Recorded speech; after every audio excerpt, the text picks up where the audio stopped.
Hapana. Yaani kama alikuwa basi anapitia yale, basi alikuwa anajitahidi sana kufanya camouflage. Alikuwa anajitahidi sana kuficha. Kama sijai tangu kitu chote chamuona, nimemtambua, sijai kutana naye. Ni ngumu hata kama alikuwa anapitia mahusiano, alikuwa anapitia magumu hayo.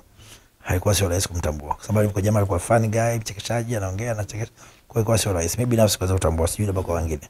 Naona jana ambaye alikuwa MC wa harusi yake amezungumza kwamba wiki hii walikuwa kwenye mpango wa kikao cha familia kwa ajili ya usuluhishi wa matatizo yake na mke wake. Kwa bahati mbaya ndio hivyo tena ameondoka. Yes, na taarifa sijaipata kwa kweli. Sijaipata kwa kweli, sio Mungu. Sijaiona, sijaisikia. Yeah. Mara nyingi ninachoweza kusema kwamba tusiwe tunaposti vitu ambavyo, yani tusiwe tunatoa taarifa ambayo huna uhakika nayo. Kwa mimi sijui kwamba kwa sababu kila mtu anataka rest in peace, nataka kila mtu ana sababu zake, lakini mimi binafsi siwezi nikazungumza chochote kwa sababu najua tu jamaa kafariki, amefariki na nini sifahamu. Kwa nimekaa tu najiandaa siku ya mazishi naweza kuhudhuria, na tushaanzisha group la shereshaji ambao tunaendelea tunamchangia michango na ratiba tumeshare, tumoja nimeshare ratiba ya mazishi kutoka kwa na MC Garabi, ndio mtu ambaye ni mmoja wa coordinator ambaye yuko kwenye group na kusanya michango, amenishare group. Na kwa hiyo kuna watu ambao wako jirani na familia zaidi ambao ndo wanatupa updates. Kwa sisi wangi hapa tunafanya kushare. Kama nakumbuka kuna information ambayo nimepata ambayo Garabi alipost na mimi nimeshare pale, lakini nimeonyesha kabisa kwamba hii taarifa nimechukua kutoka kwa fulani, kwa sababu ya wao ndio wako jirani na familia zaidi. Taarifa rasmi na taarifa ya msiba ni lini, siku ya Alhamisi. Kwa na sisi tunajaribu ku create awareness kwa watu wengine ili wao kutambua pia siku ya kwenda kumsindikiza mwenzetu. Yeah. Moja kitu kinachozungumzwa sana ni posti ya mwisho ya MC Pilipili ambayo kuna masomo yake ambayo huwa anayatoa kwenye mitandao yake ya kijamii ambayo yana base sana kwenye swala la kiroho. Video ya mwisho aliposti kuhusu masuala ya kurogwa, akiwa anazungumza, anawaelekeza watu kuhusu namna ambavyo mtu anaweza karogwa. Katika kazi yenu ya UMC, wewe kwanza huu unaamini katika kurogwa? I don't believe in God. I don't believe in wickedness. Mimi naamini Mungu sana. Siamini kwenye ushirikina. Kila mtu anajua sema mambo ya imani, kila mtu na imani yake. Kuweza kumtoa mtu ukampeleka upande wa pili. Mimi naamini maji ni maji, kuna anaamini maji ni mafuta. Lakini mimi naamini kwamba mimi I do believe in God. Naamini Mungu, mambo ya ushirikina mimi binafsi siamini. Yeah. Kwa kuna watu wanaamini ushirikina, kurogwa, lakini mimi binafsi najua Mungu mbele. Kwa kila mtu anategemea wewe unamkaje kitandani kwako, unalalaje, unamshirikisha Mungu au unashirikisha hiyo ushirikina wewe. Lakini mimi binafsi naamini Mungu. Yeah, kwa mangine siwezi kusemea, siwezi kama kila mtu na maisha yake, lakini inawezekana pia MC Big akimsikia mtu rafiki yake wa karibu ameenda kwa mganga wa kienyeji, utamchukulia ni mtu wa ajabu. Bahati mbaya mimi sina marafiki wa hivyo. Hapana, sija kwa rafiki mtu aende kwa mganga. Hapana. Otherwise kama mtu anafanya basi anafanya siri, kwa sababu huwezi jua vitu vingine mtu aweze kusema in public. Yeah. Kabisa. Stress za maisha, mke ukiwa kama kijana unakabiliana nazo vipi? Usani ukiona kabisa kama kuna namna zimekukaba kooni. Mimi nashukuru Mungu, mimi ni mwana saikolojia. Mimi ni social worker by professional na bachelor social work. Nimesoma chuo cha ustawi jamii. Na social work mnafundishwa counseling, mnafundishwa psychology, kujisikiana kuweza kuwasaidia watu wanapokuwa na mashida hasa za kimahusiano, shida za kifamilia, kuna stress management ambayo ni somo kubwa ambalo wengi linawasumbua hasa katika mambo ya mahusiano. Kuna msongo wa mawazo, kwa kuto kuna mtu mwingine ana shida lakini hajui ipeleke wapi. Hii kitendo unakuwa na shida fujue ndio wapi, ilo ni shida. Unawezekana ukao na shida lakini ukampata mtu sahihi, utakuwa more than okay. Kwa sababu unafikia stage kwamba wewe kuna kitu ambacho akili yako imefikia kwenye level ya mwisho, unasema critical maximum of thinking capacity. Unaona kwamba unachokiona mbele yako, unachokiona zaidi ya kuona giza, lakini kuna mwingine anaona mwanga. Kwa hiyo inamaanisha nini? Kwamba unapokuwa umekwama na jambo nalo limekufikia, unataka uchukue maamuzi mabaya, kujizuru, wanasema hapana, usijizuru, mtafute mtu sahihi unamwamini. Wenzetu wazungu wana tabia kuwaona wana saikolojia, wana tabia kuwaona makansela. Kabisa mtu anaenda kupata hiyo psychotherapy, tiba kwa saikolojia. Lakini Watanzania wengi hatuna kitu. Naomba tuwatumie wana saikolojia, tuwatumie social workers, tuwatumie psychologists.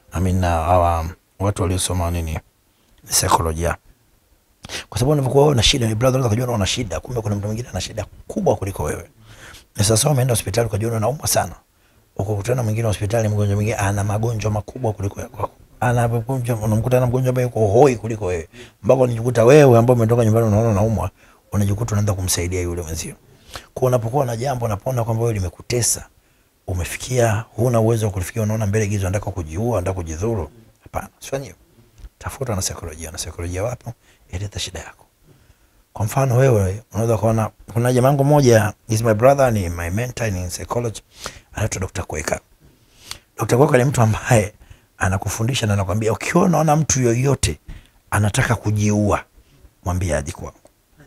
Yaani mkipata mgonjwa yote anataka kujiua na stress na mawazo, amevurugwa, anaambia mlete kwangu dokta. Akitoka hapo mawazo yake yatabadilisha. Atatoka mzima na anacheka. Jamaa is good in psychology. He's good. He's my mentor. Ndio maana najaribu kusisitiza kuongea, kumsemea hivi kwa sababu ni mmoja wa mentor wangu katika psychology. Dr. Kweka na yuko Muhimbili. He's good on that. Anakufanyia counseling, elimu ya malezi, elimu ya makuzi, ya mahusiano, anajua he's good. Kwa hiyo tufahamu kwamba wana saikolojia wapo mjini. Wapo wengi tu, tujaribu kuwatumia. Sio kwa na mahusiano yako yanakutesa na kuumiza ujue nini cha kufanya, hapana. Tafuta suluhisho zipo. Tafuta wahusika wa kusaidia kutoa hapo gizani, wakupeleke sehemu yenye nuru. Yeah. Tutaki tuzungumze sana kwa sababu hatuna ukweli kujua hilo, lakini kwa sababu watu wanazungumza sana, nataka pia utumie kama somo kwa watu ambao pengine wanapitia situation ya aina hiyo. Wapo watu wanazungumza kwamba pia marehemu alikuwa anapitia msongo wa mawazo kutokana na changamoto zake za ndoa, lakini hakuwa anaweka sana wazi kwa watu wake wa karibu au kama hivyo watu wa saikolojia. Pengine kama litakuwa ni kweli yule kijana ambaye anapitia hali hiyo na yeye kuna namna anashindwa kuchukua maamuzi ya kumshirikisha mtu wake wa karibu, mimi nashauri tu watumie vilivyo na saikolojia. Wapo wengi, kuna Chris Mauki ni mtu ambaye anatoa elimu ya mahusiano, kuna Dr. Kweka, wako wengi ambao wako wengi lakini wengine siwakumbuki, lakini there are so many psychologists ambao wapo tunao Tanzania na ni wa kujivunia kabisa, ambao wanataka kusaidia kutoka hapo. Tusikumbatie mambo, unapokuwa na shida usikumbatie, usiweke moyoni. Simulia, mwambie mtu, tafuta mtu wa kumweza kumwamini. Japokuwa nakwambia usimwamini kila mtu. Tafuta mtu ambaye anajua na hekima na busara, ana ueledi katika engo hiyo ya mahusiano. Ana ueledi katika saikolojia. Basi msimulie. Anaweza kukutoa hapo kwenye matatizo yaliyopo. Kuliko ni kwa na kitu chako moyoni na kumbatia muda mrefu. Ambukia msongo wa mawazo. Mwisho wa siku unakuja unaweza kuondoka from nowhere. Yeah. Sawa bwana MC Big Chris, tumezungumza mengi kuhusu ndugu yetu MC Pilipili. Mwenyezi Mungu ampumzishe mahali pema. Tuna mengi ambayo yanakuhusu, sio mbaya bwana kama tutayagusa pia, japo tupo kwenye majonzi. Nimeona kupitia mitandao yako ya kijamii namna ambavyo jina lako limetoka kwenye tuzo ambazo zitaenda kuaniwa hivi karibuni, Consumer Customer Awards. Nimeona MC Big Chris upo pale bwana, nikakumbuka kwamba ni muendelezo wa jina lako kushiriki kwenye tuzo mbalimbali, lakini pia kunyakua. Tumeona kwenye East Africa Entertainment Awards ulibeba tuzo, lakini finally Consumer Awards tena upo. Hii kwanza binafsi najua kazi unapambana unafanya, lakini inawezekana wapo wapambanaji wengi lakini majina yao hayapati nafasi ya kuwepo kwenye tuzo kubwa kama hivyo. MC Big Chris unapata bahati hiyo. Mwaka 2025 zaidi ya tuzo 4 unashiriki na 2 nadhani umezibeba. Moyo wako unakuambia nini kuhusu kile unachokifanya kwenye kazi yako ya UMC? Wanaamini kwamba kile kitu tunachokifanya ukikiwekea effort, Mungu anabariki, utatoka. Unajua kuna MC wengi wanachukulia tu MC kama MC kipaji. Kuna MC watu wengi wanachukulia zamani MC msema chochote. Lakini hapana. Hii ushereheshaji ni taaluma, inatakiwa ukae darasani ujifunze. Japokuwa wengi wanafanya kwa mazoea, mtu anafanya ni kipaji tu, sio kipaji. Lazima ujue sheria zake, kuna do's and don'ts. Mfano hizi kwenye ushereheshaji kuna levels. Kuna DC, kuna MC. Mimi niko kwenye level ya DC. DC ningemaanisha director of ceremony. Alafu kuna master of ceremony. Kuna tofauti kubwa. Director of ceremony ni nani? Ni yule mtu ambaye anataka kufanya kazi mbele ya viongozi wa taifa, mbele ya Mheshimiwa Rais, mbele ya mabalozi, mbele ya mawaziri, mbele ya wakurugenzi, anataka kufanya kazi za corporate, anataka kufanya kazi, yani kikubwa sifa na moja wapo, lazima wajue itifaki. Uweze kufanya mbele ya marais, mbele ya Mheshimiwa mawaziri kama hujui itifaki. Kwa hiyo sifa moja wapo kujitenganisha DC na MC wa kawaida, lazima umejua protocol. Wewe ni mtu ambaye unataka switch, ukafanya itifaki, ukafanya corporate, ukafanya social. Shughuli yoyote unaweza kupewa, unaweza kuruka nayo. Alafu kuna MC kama MC ambaye ni master of ceremony. Hapo master of ceremony ndio wengi tuko huko. Kwa hiyo kwenda kwenye UDC na hiyo ni stage nyingine, ni kama jeshini basi. Kuna askari alafu kuna officer. Yaani kuna wale wenye VF, kuna wenye nyota. Kuna katofauti hapa kama katikati. Kuna tofauti ni kubwa tu. ili uweze kwenda stage nyingine. Kwa maana ni maanisha nini? Kwamba unapokuwa unafanya kama final tukishaipenda, basi jaribu kuingia darasani. Hakikisha kuwekeza katika soma. Kuna vyuo ambavyo vinatoa semina za mara kwa mara. Mfano mimi nimeenda kusoma diplomasia, chuo cha diplomasia pale, nimesoma protocol. Nimesoma chuo cha DST, chuo ICT, kile cha National College of Tourism, NCT, kitu kama cha NCT, ndio post ambacho kinahusika na utalii.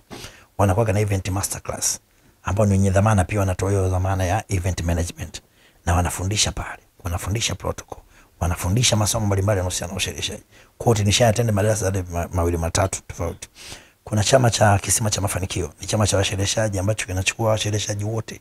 Kunakuwa na semina za kila mwaka, tunafanyaga Dodoma, tunaingia bungeni, tunakuwa na semina na watu wa BOT wanatufundisha jinsi gani ya kuweza kusimamia pesa na kuzitunza humo maukumbini. Mama MC wengi sasa hivi elimu wanayo, zamani mtu anarusha hela anatupa chini, lakini kosa ambia weka kwenye chombo. Wanakuja polisi wanatufundisha elimu ya jinsi gani kutumia social media. Kuna sheria inasema unaweza kumchukua mtu video ambazo hazina maadili ukaziposti mtandaoni, unaweza kushtakiwa. Lakini sasa sio wote wanazijua hizo, sio wote wanajua elimu wanayo, kwa sababu wale ambao kwenye chama cha Kisima cha Mafanikio, kuna chama kingine cha washereheshaji kinaitwa Sherehe Arts Association, kuna semina za mara kwa mara. Kwa hiyo nashauri wale washereheshaji ambao hawapo kwenye hivyo vyama wajitahidi kujiunga kwenye vyama, ili at least hata elimu inapotolewa mnajikuta wengi mnapata hiyo elimu, mnapata uweledi. Kuliko unakaa pembeni kutendelea MC wanafanya tu MC msema chochote mtu anafanya, anaamini kwamba ni kipaji. Kama kipaji hapana, kipaji lakini lazima weke na elimu, ndio tie effort, weka na ubunifu, ndio uweze kusonga mbele, na ndicho anachokifanya Rose. Kwenye Consumer Customer Awards kinachoendelea ni zoezi la upigaji kura bwana. Labda wale mashabiki zako, wale wateja wako ambao wanapenda kile unachokifanya, kuna namna ambayo unaweza ukawaelekeza labda kwa ajili ya kupiga kura? Niko kwa hiyo kwenye kinyang'anyiro cha Consumer Choice Awards ambazo ni tuzo kubwa nazo. Consumer Choice Award Africa ni tuzo kubwa ambazo niko kwenye kinyang'anyiro. Niomba Tanzania mlipige kura ili liweze kushinda hizo tuzo. Lakini vile vile nimekuwa nominated kwenye East Africa Entertainment Awards katika East and Southern Africa Awards ambazo niko kwenye hicho kinyang'anyiro, katika ambazo ni tuzo zinachukua Afrika Mashariki pamoja na Kusini mwa Afrika. Nimekuwa nominated ambazo niko kwenye hicho kinyang'anyiro. Ni tuzo kubwa ambazo kuna Rayvanny, unaona, kuna Diamond, kuna Davido, zote ambao tuko kwenye hizo tuzo. Kwa hiyo niwaombe na Tanzania, na imani ya Tanzania tunaweza, tupambane, tupige kura hii tuzo iweze kuja nyumbani Tanzania. Lakini pia za hapa nyumbani kuna Consumer Choice Awards, ni kuombe nipige kura, na maelekezo ni mapesi tu jinsi ya kupiga kura. Ukifuata kwenye biography yangu pale inaeleza kila kitu, na unaweza kunipigia kura kirahisi. Nikuombe sana na Mungu akubariki sana. Sawa, moja kati ya swali ambalo niliplan kabisa nikikutana na MC yoyote nimuulize, nimeona ni comments ambazo zinajirudia sana kwenye page za MC wengi, kwamba mnapokuwa kwenye sherehe za ushereheshaji kuna wale watu wanaochukua content za kuposti kwenye mitandao yenu ya kijamii, kwamba kumekuwa na tabia ya kuposti content, yani imekaa sijui tuiweka obviously tutumie lugha gani, lakini kwa sababu tu ni content ya kwenda kutrend mnakuwa mnaposti sana. Nimeona jana kuna mtu anasema kwamba mtu mwingine ameenda kwenye ile sherehe, pengine amekunywa pombe kidogo kwa sababu ni siku special, lakini sio tabia yake labda kurukaruka mziki bila sababu. Nyie mna rekodi, mna posti. Kuna namna kama mnawakosea wageni ambao wamehudhuria zile sherehe. Najua utakuwa unaona sana baadhi ya content kweli za maharusi nini zinapostiwa sana. Ni kitu ambacho pia unahisi hakiko sawa? Hicho kiko sawa, na nachoweza kusema ndio wengi wanaofanya hivi ni wale ambao hawana elimu, ni wale ambao hawapo kwenye hivi vyama nilivyosema. Na hata kama hapo kwenye vyama afa anafanya hivi, basi itakuwa ni kiburi na jeuri, kwa sababu polisi walishatoa elimu hiyo. Tunakutana kila mwaka Dodoma kwenye chama cha Kisima cha Mafanikio, tunapewa elimu. Kumchukua mtu video, mtu anakuta amekunywa furaha imemzidia, anaruka sarakasi, anadondoka, unamchukua vitu vya kuwaibisha ukamtumia mtandaoni, unaweza kushtakiwa kwanza. Hilo ni kosa kisheria.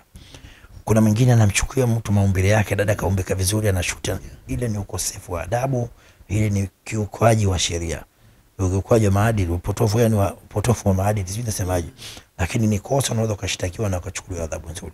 Na nakumbuka kipindi kile Waziri Gwajima last time alishatuita viongozi, tuliitwa BASATA, na akazungumzia hivyo kwamba sisi MC ni mmoja wa watu ambao ndio tusimamie maadili ukumbini. Ndio maana katika kusimamia maadili ukumbini, hata mimi ukumbini na support sana muziki wa Kitanzania ambao ni muziki wa Singeli, mnaita muziki wa taifa. Na mimi huwa sasa ukumbini huwa nawapiga mkwara. Jamani sikizeni, Singeli ni muziki mzuri kweli kweli, lakini tatizo lenu dada zetu cheza yenu. niwaombe tukiwa hapa ndani, ukichomoa beti, ukishika chini nazima mziki. Tukumbuke kuna wazazi, kuna wako hapa ndani. Naomba tucheze kwa heshima. Kwa Singeli kicheza kwa mziki, ukicheza kwa heshima ni mziki mmoja mzuri sana. Lakini usipo control maadili, watu wacheza bila heshima, dada ameumbika maumbile yake, afanashika chini anacheza mbele ya wazazi, mbele ya wakwe. Unashangaa mzee anajipigia simu, halo, ile sio simu, anaona ni fedha inaendelea pale. Kwa mimi ni moja ya watu ambao niko very strict katika kusimamia maadili ukumbini. Hasa kuna MC wengine hawana hizo. Mwingine akaona vile mtu ndio anashoot, mtu anacheza ovyo, anashoot anatumia mitandaoni. Kumbe mwingine maskini Mungu anacheza vile alikuwa ameelewa. Baadaye akili imemrudia, anakuja kujiona mtandaoni. Ni fedha. Lakini pia inapelekea kuna wateja wengine akija ukumbini anaogopa hata kusimama kucheza. Anakuwa na wasiwasi kwamba zakana nikashutiwa nikaja nikamisibief, nikashutiwa nikatuma mtandaoni. Lakini mimi binafsi watu wangu wanawaambia hata ukumbini wateja, mimi cameraman wangu anashuti video, anashuti video zenye maadili. Mtu amecheza vibaya hapa atuhangaiki naye, ataona haja kumshuti. Mtu amecheza vibaya anaruka sarakasi, anajua mimi ni furaha yake pombe nampeleka hivyo. Sisi matukio kuzalilisha watu hatuna. Na hata ukiangalia peji yangu utaona kitu kama hicho. Kumbuka mimi ni MC, nafanya kazi za itifaki. Nimesoma itifaki, chuo cha diplomasia, nafanya kazi za corporate, nafanya kazi hizi za social. Kwa hiyo najua sheria inasemaje, do's and don'ts za MC ni nini. Hutaona picha ya ajabu, hutaona video ya ajabu kwangu kwenye posti yangu. Lakini wapo MC ambao wanafanya hivyo, na tuwashauri tuache mara moja, sababu sio salama na sio nzuri. Kwanza inaweza kuleta kwenye matatizo, pili ni ukosefu wa maadili. Lakini tatu, ukiangalia unaweza kusema kwamba kwa kufanya kitu kama hicho unaweza kujilimisha hata wateja. Siku nyingine wateja wanaojielewa hawatakuja kwako. Na kingine, mnawatia hofu wateja. Mtu anakuja kwenye sherehe anashindwa kujiachia, anashindwa kucheza kwa sababu anajua kuna mtu anachukua video. Kwa hiyo washauri watu waache, na wale MC ambao hawajajiunga kwenye hivyo vyama wajiunge, kwa sababu kule kuna semina za mara kwa mara tunakumbushana na kukumbushwa mara kwa mara. Kwa hiyo ni shauri ya tu kwa wale washereheshaji. Karima Story Live. Bonyeza hapa kusubscribe na bonyeza hapa kwenye alama ya kengele ili usipitwe na video mpya kila inapowekwa.